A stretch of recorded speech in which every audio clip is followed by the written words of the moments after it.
wish is to have my consciousness purified by the words emanating from his lotus mouth. Attachment to his lotus feet is the perfection that fulfills all desires. He opens my darkened eyes and fills my heart with transcendental knowledge. He is my Lord, birth after birth. From him ecstatic prema emanates, and from him exists. The very scriptures sing of his character. Our spiritual master is the ocean of mercy, the friend of the poor and the lover master of the devotees. O Master, be merciful unto us. Give us the shade of the lotus feet. May your fame spread all the freedom lords. We take shelter at the lotus feet.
Yeah, she's having it.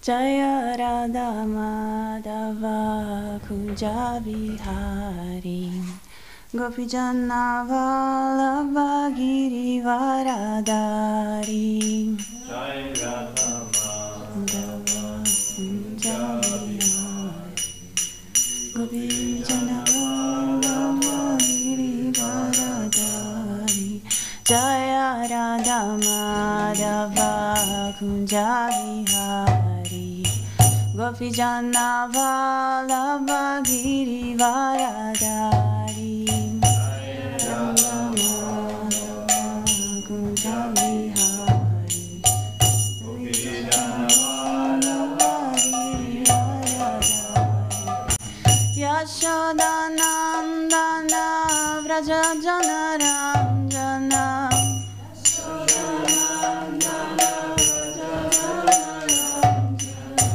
Yashoda Nandana Vraja Jana Ranjana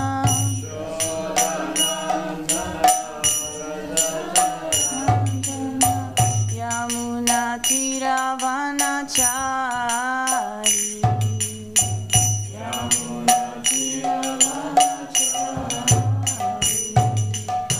Yamuna Tiravanachari Yamuna Tiravanachari Jaya Radha Madhava Kunja Bihari Gopijana Vallabha Girivaradari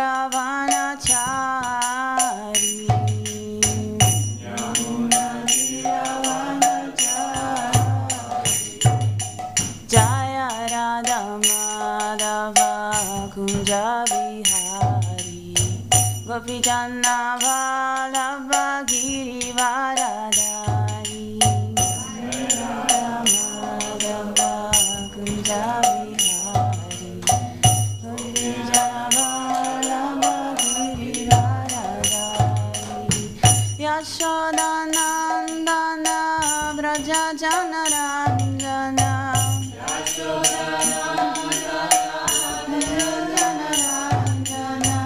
Yamuna Tiravanachari Yamuna Tiravanachari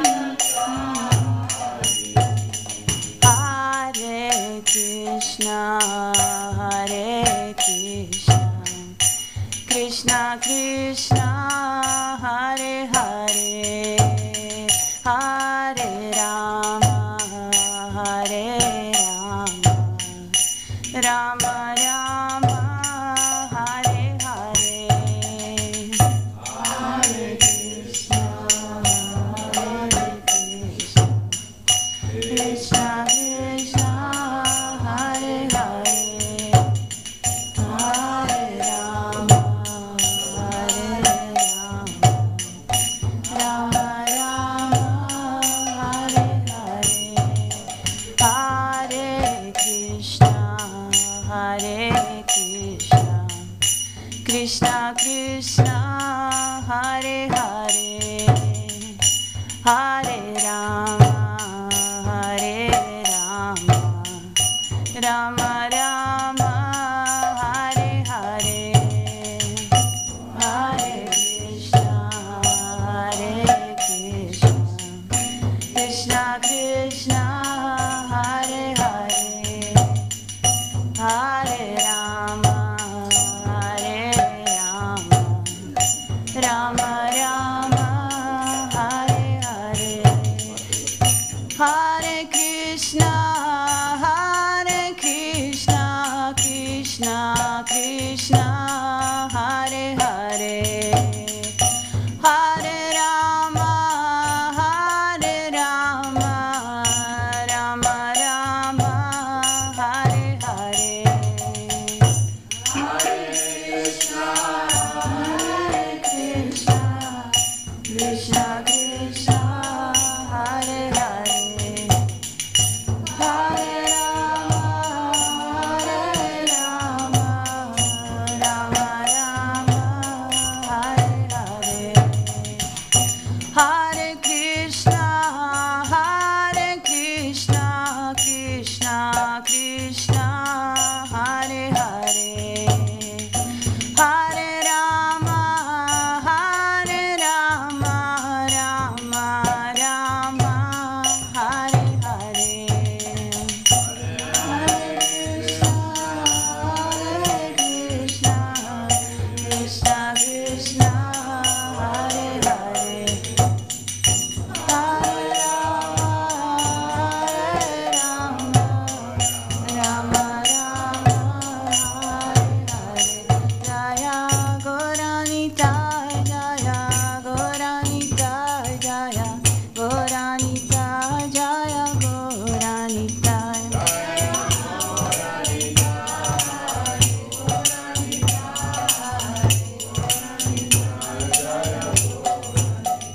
Jaya Jagana Jaya Jagana Jaya Baladeva Jaya Subhadra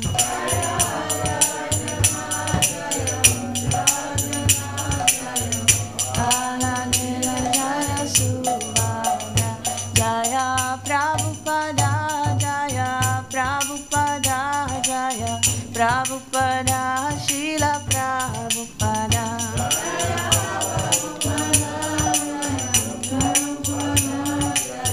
Prabhupada Srila Prabhupada Prabhupada Jaya Jaya Prabhupada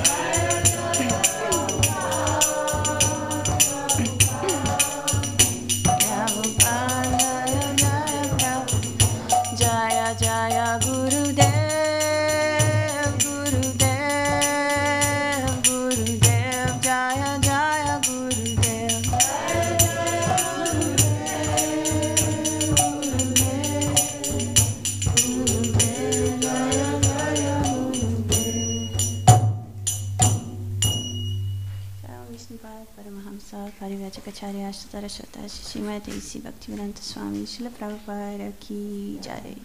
Jai Vishnu Srila Paramahamsa Parivrajacharya Sutara Shota Shrimad Bhaktisiddhanta Saraswati Goswami Maharaja Prabhupada Ki Jai. Jai Vishnu Srila Gorakishora Dasa Babaji Maharaja Ki Jai. Jai Vishnu Srila Sachinandana Bhaktivinoda Thakura Ki Jai. Jai Vishnu Vaishnava Sarvabhauma Srila Jagannath Dasa Babaji Maharaja Ki Jai.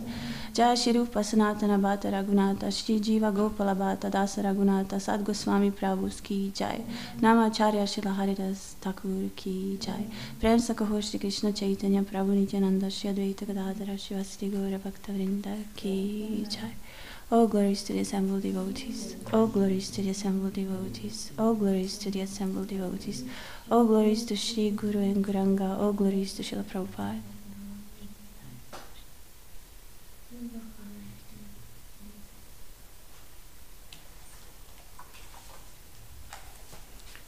Hare Krishna and welcome to today's class in Chaitanya Charitamrita. We're going to read from chapter 22, verse 53. I just have to find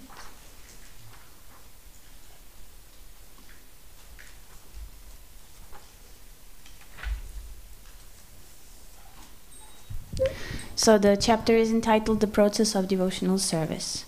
So this is part of Chaitanya Charitamrita where Lord Chaitanya Mahaprabhu is giving instructions to Sanatana Goswami.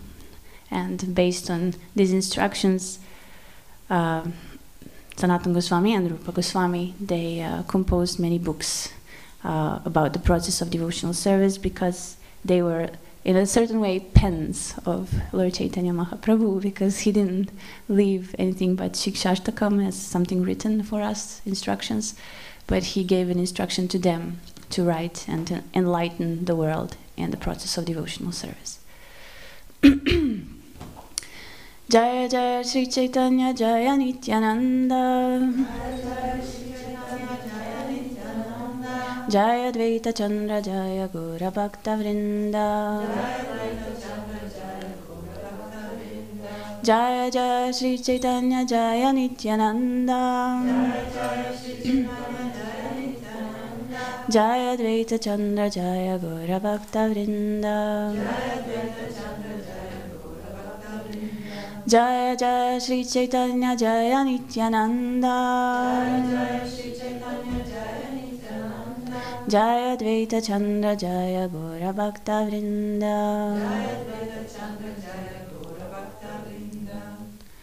So text 53 is a Sanskrit verse, and it's actually a verse from Srimad Bhagavatam, Canto 7, Chapter 5, verse 32, and we will talk about it a little bit today. Naishamatista vaduru kramangrim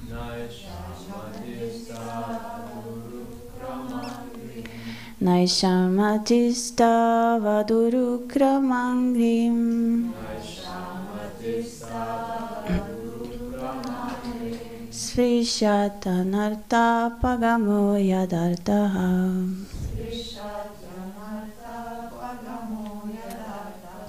Sprishatyanarta pagamo yadartaha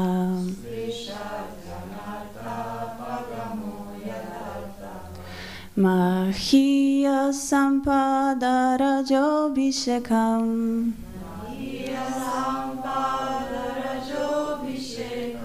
Mahiya sampadarajo-bhishekam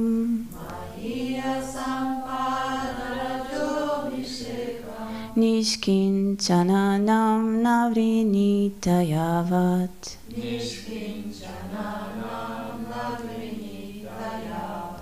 Nishkinchananam navrinitayavat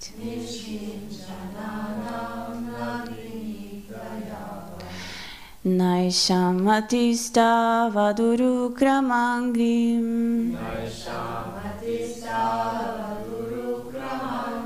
Sprishatyanara Sprishatyananta I can't say Pagamo yadartaha. Thank you.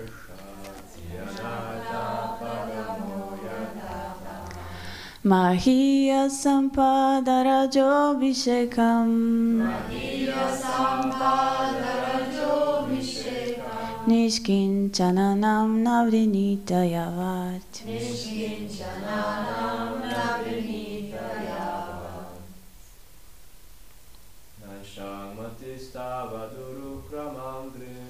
Naishamatisthavaduru kramangrim Sprishyatyanartha pagamo yadartaha Mahiya sampadarajo vishekam Nishkinchananam navrinitayavat. Ladies.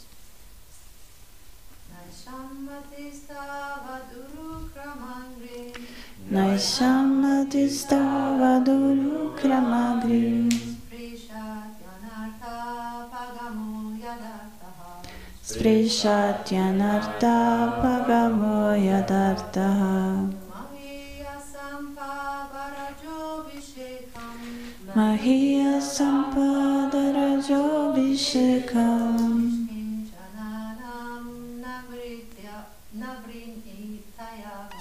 Nishkinchananam navrinitayavat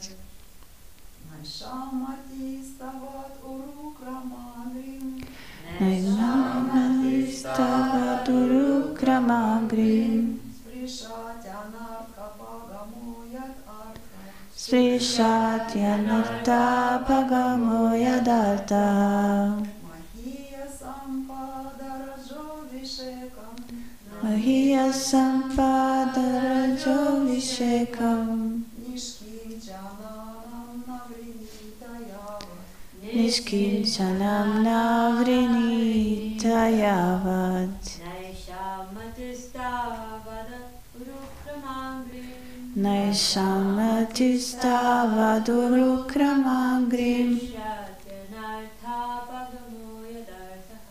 Sprishyatyanartha pagamo yadartaha Mahiya sampadarajo vishekam Nishkinchananam navrinitayavat. Na. Not. Esham. Of those who are attached to household life. Matihi. The interest. Tavat. That long. Urukrama Angrim. The lotus feet of the Supreme Personality of Godhead, who is credited with uncommon activities. Sprishati, touches. Anartha, of unwanted things. Apagamaha,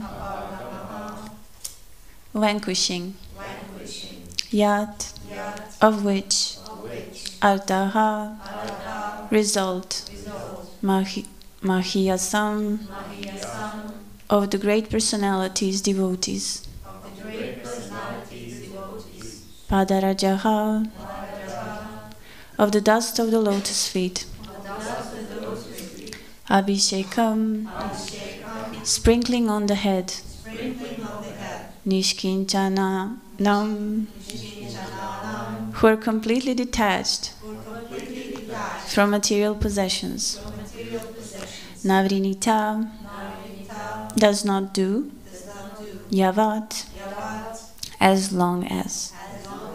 Translation and purport by His Divine Grace, A.C. Bhaktivedanta Swami Srila Prabhupada Ki Jai. Unless human society accepts the dust of the lotus feet of great Mahatmas, devotees who have nothing to do with material possessions, mankind cannot turn its attention to the lotus feet of Krishna. Those lotus feet vanquish all the unwanted, miserable conditions, of material life. Purport. This verse appears in Srimad Bhagavatam, Canto 7, Chapter 5, verse 32, when the great sage Narada was giving instructions to Maharaj Yudhishthir. He narrated the activities of Prahlad Maharaj. This verse was spoken by Prahlad Maharaj to his father Hiranyakashipu, the king of demons. Prahlad Maharaj had informed his father of the 9 basic processes of Bhakti Yoga, explaining that whoever takes to these processes is to be considered a highly learned scholar. Hiranyakashipu, however, did not like his son to talk about devotional service. Therefore, he immediately called Prahlada's teacher Shanda.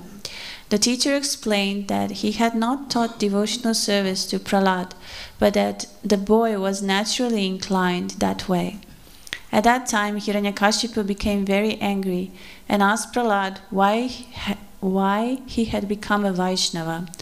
In answer to this question, Prahlad Maharaj recited this verse to the effect that one cannot become Lord's devotee without receiving the mercy and blessings of another devotee.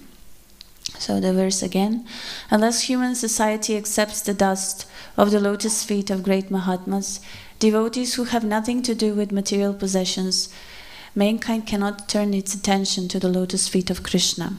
Those lotus feet vanquish all the unwanted, miserable conditions of material life. Om Ajnana Timirandasya Gyananjana Shalakaya Chakshurun Militam Yena Tasmai Shri Gurave Namaha. Shri Chaitanya Manovishtam Stapitam Yena Bhutale Swayam Rupa Kadam Maya Dadati Swapadantikam Vandeham Shri Guru Shri Yuta Padakamalam Shri Gurun Vaishnavamscha Shri Rupam Sagrajatam Sahagana Ragunatam Vitam Tam Sajivam Sadvaitam Savadutam Parijana Sahita Krishna Chaitanya Devam Shri Radha Krishna Padan Sahagana Lalita Shri Vishakam Vitamscha. He Krishna Karuna Sindhu Dinabandhu Jagatpate Gopesha Gopika Kanta Radha Kanta Namostute Tapta Kanchana Gorangi Radhe Vrindavaneshwari Rishabhanu Sute Devi Pranamami Haripriye Vanchakalpa Tarubhyascha Kripa Sindhubhya Evacha Patitanam Pavanebhyo Vaishnavebhyo Namo Namaha. Shri Krishna Chaitanya Prabhu Nityananda Shri Advaita Gadadhara Shivasati Gaura Bhakta Vrinda Hare Krishna Krishna Krishna Hare Hare Hare Ram Ram Ram Hare Hare. Namo Vishnupadaya Krishna Prasthaya Bhutale Srimati Bhaktivedanta Swami Tinamine Namaste Saraswati Devi Gauravani Pracharine Nirvishesha Sunyavadi Pashtitare Shatarine. Namo Vishnupadaya Krishna Prasthaya Bhutale Srimati Niranjan Swami Tinamine. So today we're going to talk about the mercy of the pure devotees, especially the mercy of the spiritual master. But because anyway, the sadhus who come to us and who enlighten us in spiritual knowledge, they are in a way gurus. Everyone is a guru in our life, but especially these pure devotees, because we know that there is an initiating spiritual master, instructing spiritual master, and the spiritual master who gives you for the first time knowledge of Krishna. But I'm not good in remembering Sanskrit terms and titles, so I only can say Diksha and Shiksha Guru, but the first one I forgot. Yeah, it's complicated, so my brain cannot remember it. But anyway, it's quite nice. I mean, this, not nice, but beautiful. This whole chapter is very beautiful. It's very deep, and it's talking about the essence, actually, of devotional service, and the previous 2 chapters as well, because Lord Chaitanya Mahaprabhu, he was explaining to Sanatana Goswami about the spiritual worlds, the material worlds. He was also explaining about the qualities and exalted position of Krishna, and he was also getting into his ecstasies when he was talking about the qualities of Krishna. So when he spoke all of this, which actually fascinates us, like how Krishna created the material worlds, how actually the spiritual world is, I can say, composed, like how Krishna expands how actually the Swayam Bhagavan is present in Krishna Loka, but then he has his expansions which are present in various Vaikuntha Lokas, and then he explains how he also expands through Guna avatars in the material world. So he talks about the greatness of Krishna and how he's present everywhere. And when I was reading that chapter, it reminded me of Brihad Bhagavatamrita, because whatever Lord Chaitanya Mahaprabhu spoke in these chapters where he explained all about the spiritual and material worlds, he presented in the book Brihad Bhagavatamrita. Of course, Rupa Goswami also presented it in Laghu Bhagavatamrita, but for me, the sweeter presentation would be in Brihad Bhagavatamrita, because there is like, through the journey of Gopakumar, we can, if we go to the journey with him, we can go through the whole creation, and then he uses Gopakumar to explain actually everything that Lord Chaitanya Mahaprabhu has explained to him. But in the end, he says like, well, you don't have to go through all this process actually that I explained here. If you chant this Maha Mantra, actually he was chanting Gopal Mantra. If you chant the mantra that was given to you by your spiritual master, it's like you don't have to go anywhere. You will achieve the same result. So,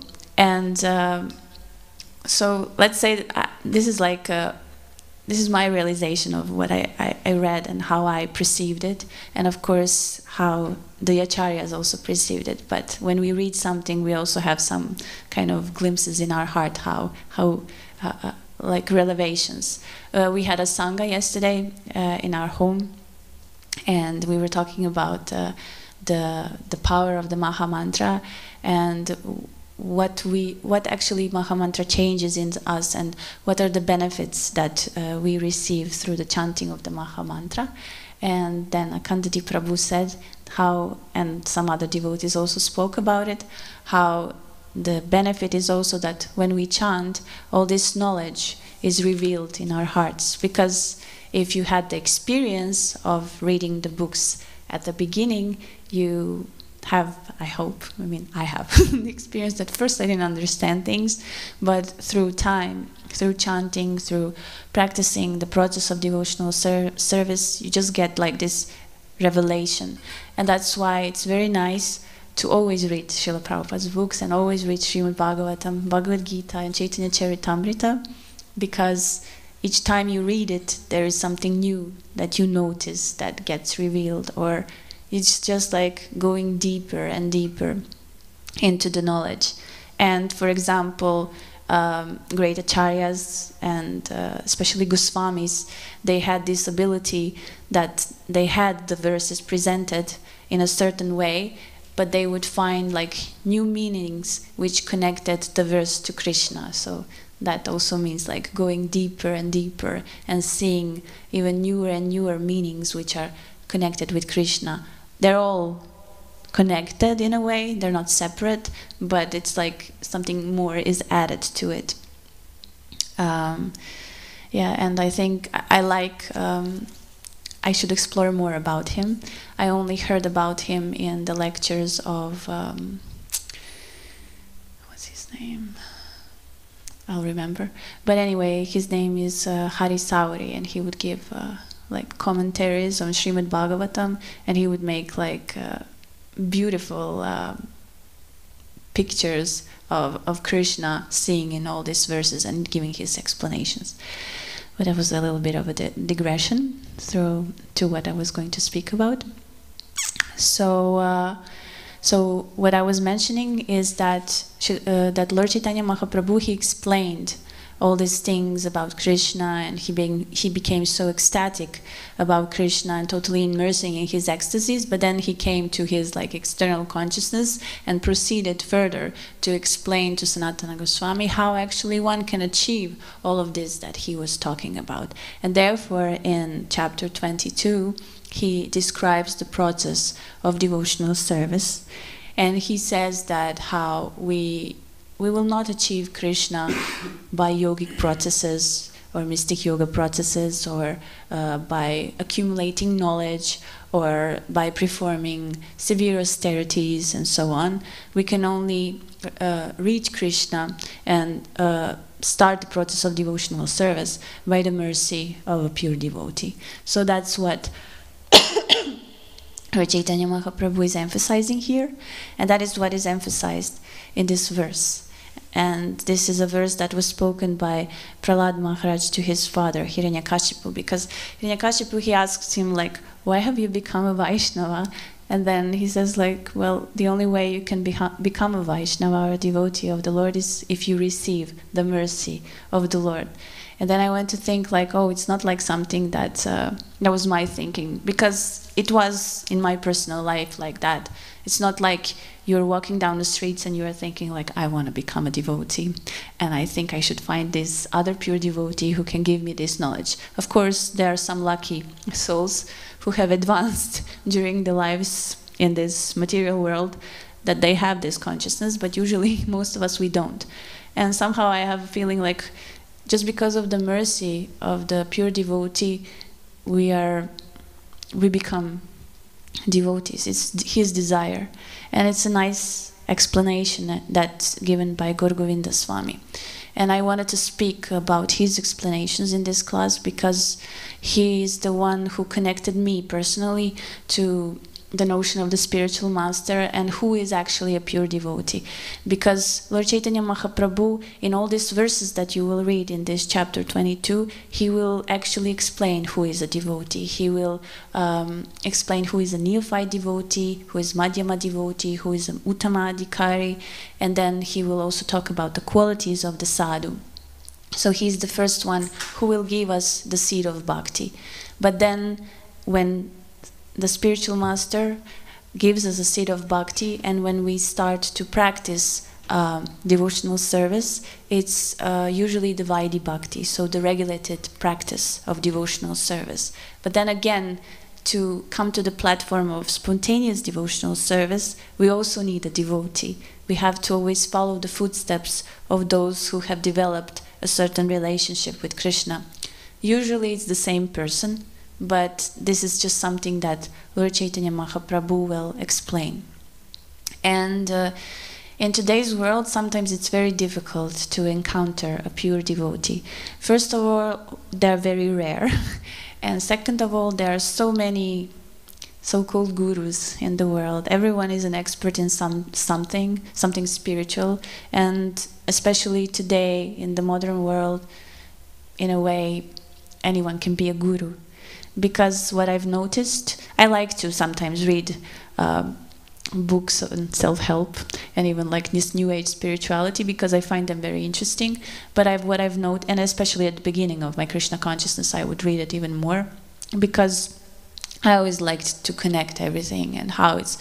I didn't see things separated. I saw them that because anyway, the Srimad Bhagavatam and the Shastras, they say that everything comes from the Vedas, and the Vedas were given from the Supreme Personality of Godhead, and everything in this material world is a perverted reflection of something that is in the spiritual world, and also many things which are in this material world are perverted reflection of the knowledge given by the Lord. So in the same sense, this New Age stuff and many religions and so on, they are, in a way, they have some things which are very much connected with the Vedas, and they follow some concepts, but they can be a perverted reflection.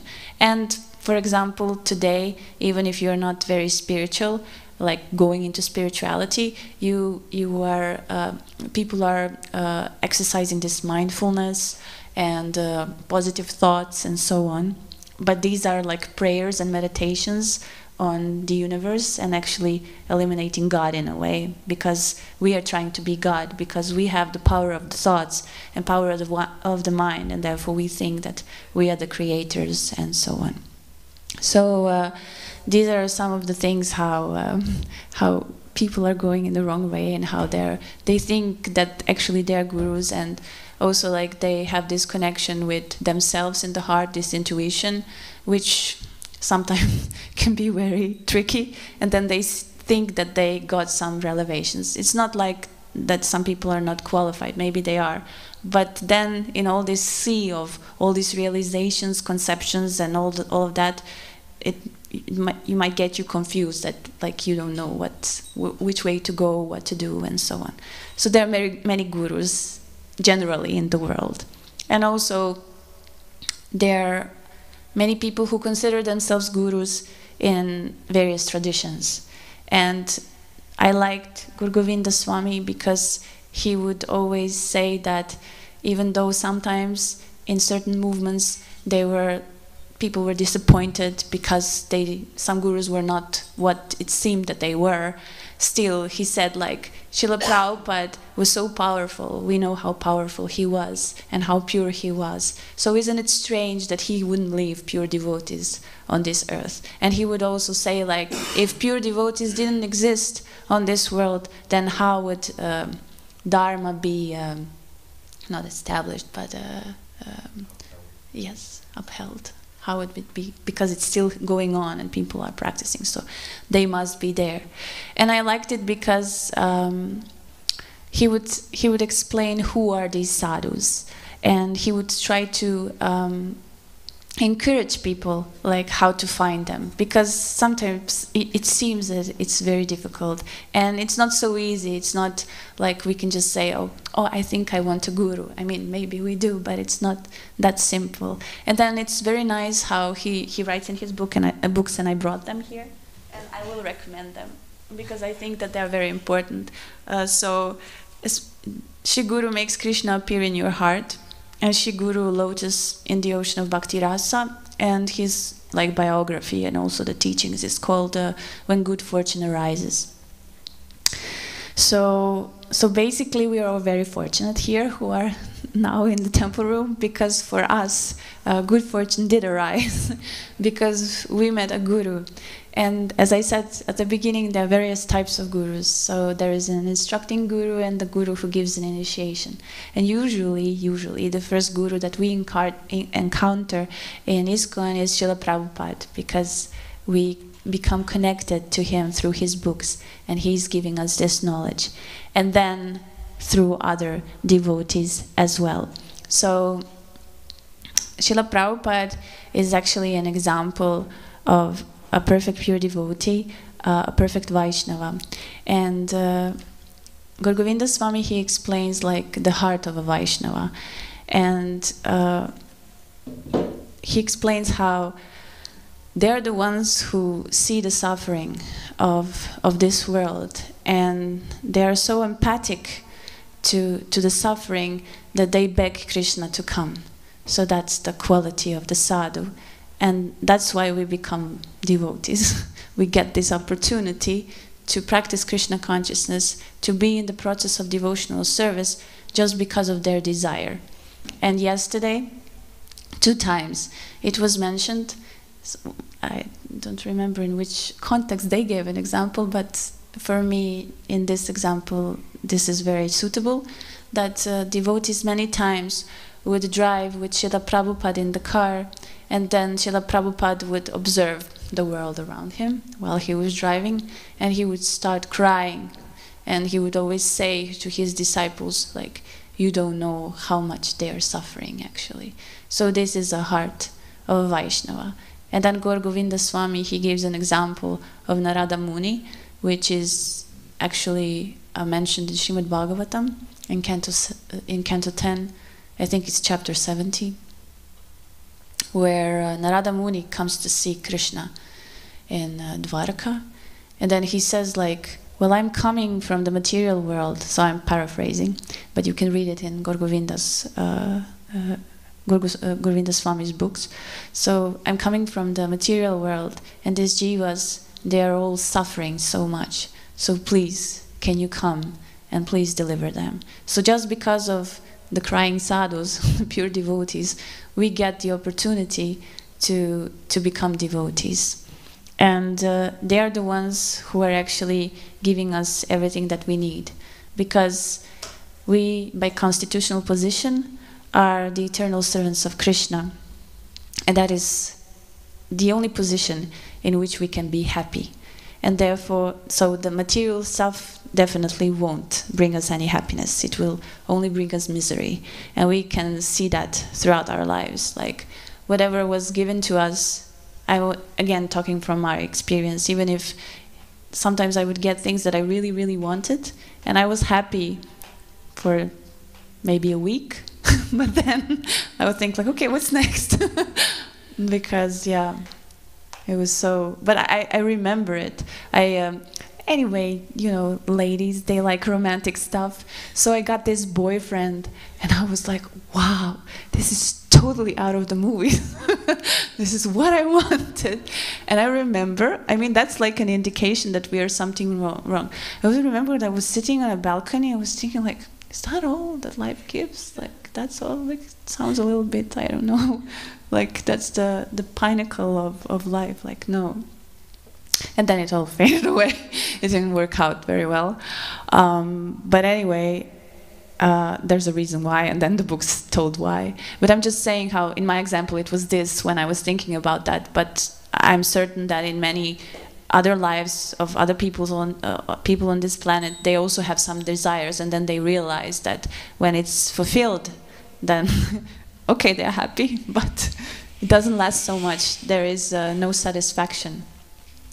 Jai Jagannath Baladev Subhadra Maharani ki jai, Shishi Gauritai ki jai. So this ananda that we are all seeking for is given to us in our relationship with Krishna. And the seed of our relationship with Krishna starts with meeting a devotee. And I don't know why, that's why I'm saying, like, with chanting, the knowledge becomes revealed to us. So I heard so many times, like, that the spiritual master implants Bhakti Lata Bija in our hearts, like this devotional creeper that then, in the process of devotional service, starts to grow, and then it goes to Krishna Loka, and so on. But then Guru Govinda Swami says that this Bhakti Lata Bija is actually faith. It's Shraddha. And I don't know why I didn't see it before. So basically, this knowledge and the association with the pure devotee, it gives us faith that this process actually works. And then, through the process and everything that we do, this faith just builds up, builds up, builds up. And that's how the bhakti actually grows. And then we have all these stages that are mentioned in the Madhurya Kandambini, where we go from Shraddha, then to Sadhusanga, and then to Bhajana Kriya, and then Anatta Nivriti, and so on until Prema. So this is how it all starts. And because Prahlad Maharaj was an example of Vaishnava with a soft heart, and we know that when Lord Narasimhadev, he asked him, like, do you have something that you would like, that I can give you some benedictions and so on. He said that he doesn't even want to be liberated alone. He wants others also to be saved. So he begged always for others. And Vasudeva Datta is also an example of such an exalted Vaishnava who wanted to take the karma of all the world and suffer for it, just that they can be liberated, so that they can stop suffering.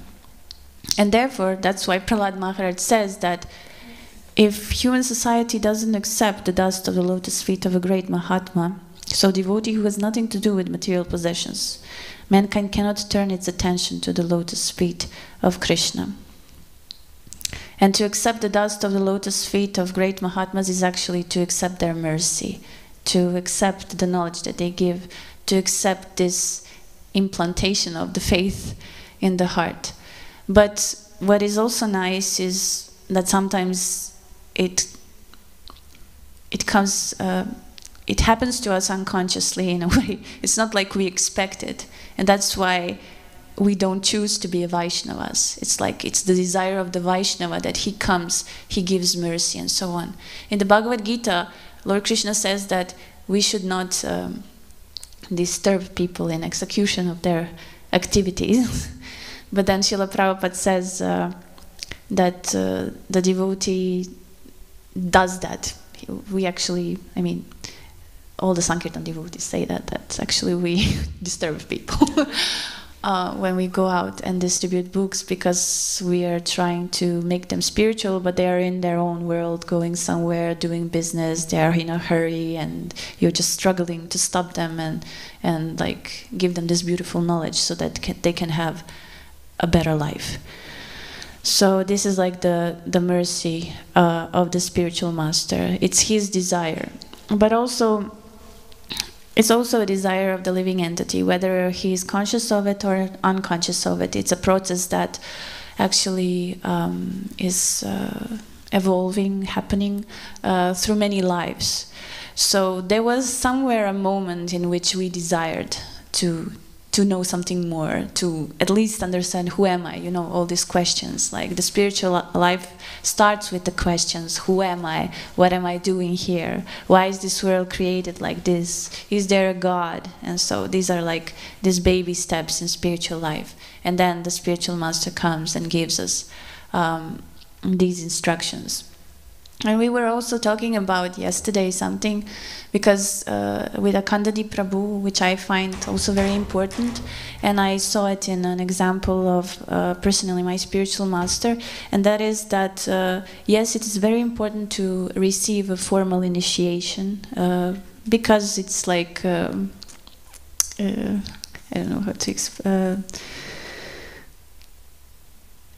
It's like you're making a vow in front of your spiritual master and all the Vaishnavas, and also in front of Krishna, that you will follow a certain process, and it gives you spiritual potency and strength in your spiritual life to continue. But sometimes there are certain people who are not so spiritually strong, and they cannot make such a vow. For example, they cannot chant 16 rounds a day, whatever the reasons are. And they can chant maybe 4, maybe 8, maybe 12. Sometimes they chant more. But like these people also, I mean people who cannot maybe follow the strict vows that we follow when we get initiated, they can certainly make a vow to a certain devotee, a certain spiritual master, that there is something that they will follow. And by that they gain shelter.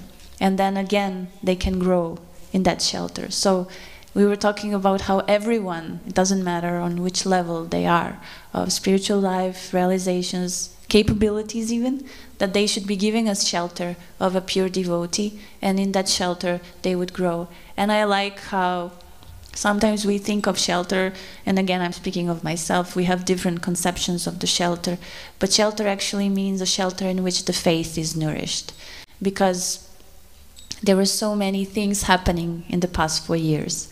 Like first there was a pandemic of COVID, and now there is war in Ukraine, and now there is an earthquake in Turkey, and I don't know what kind of a situation is on the sky of the United States and Canada and China and whatever. So there's so many like bad things happening all the time, and it's very disturbing for the mind and for the lives of so many people. But I liked how my spiritual master, His Holiness Niranjana Swami, through all these like tribulations of the material world, he would just like nourish the faith of the devotees, that this process really works, that if I take the shelter of chanting the holy name, of the association of the devotees, of listening about Krishna, then here is my shelter, and this is what will actually give me happiness.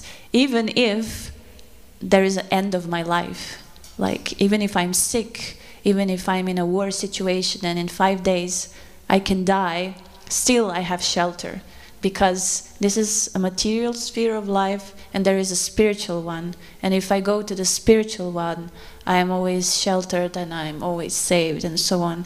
And also this conception of protection of Krishna to the devotees, it doesn't always mean that it's a material protection, that if I pray to Krishna when I'm sick I will get healthy, that if I'm in a terrible situation in life, that if I pray to Krishna then he will, I don't know, change everything and make it perfect. Usually my experience is that he will save his devotees, but sometimes, you know, there are certain situations we cannot avoid, but still we have shelter there in the holy name and in our relationship with Krishna. And Krishna is certainly there, and whenever this situations come, they actually come to make our faith stronger and to give us even more of these spiritual realizations. So everything in this material world that is connected to matter is connected to the miserable condition of life. Whenever we are engaged in this bodily conception, we will suffer automatically. Because we have this body, we suffer. And I really had this realization in a way that there is no enjoyment in this material world, because whatever we think is an enjoyment is actually I'm finding the English word. It's a relief from suffering. It's like we suffer, and then something good is happening, but actually it's just a relief until something else comes. I don't want to be too negative, but it is like that. And then we should find this higher taste, this spiritual ananda bliss, and that is what will make us happy. And that's why we need the mercy of the pure devotees. And I loved how Gaur Govinda Swami, he would say that the soul actually has to cry for Krishna. But crying for Krishna doesn't mean that, especially at the beginning, I mean, you don't know who Krishna is.